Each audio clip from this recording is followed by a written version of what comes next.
বুকুৰ তেজেৰে লিখা কবিতাবোৰ বাৰে বাৰে আওৰাও তুমি যোৱাৰ বাটত। তুমি আহিবা বুলি নহয়, তোমাৰ নীলিম দুচকুৰ সেউজীয়া স্বপ্নৰ আমেজ বিচাৰিও নহয়। সোঁৱৰণিৰ বাটত মাথো নিজকে বিচাৰি চাওঁ। মোক ভুল নুবুজিবা তিথিমালা, তুমি নহ'লে এতিয়া মই দুখত থকা নাই।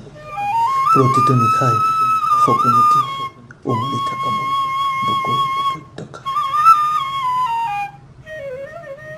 তোমাৰ খিলখিল হাঁহিৰ গুঞ্জনে আজিও চুমে মোৰ বুকুৰ প্ৰতিটো কোঠালি। মই দুখত থকা নাই তিথিমালা, মাথো সোঁৱৰণিৰ বাটত নিজকে বিচাৰি চাওঁ, নিজকে।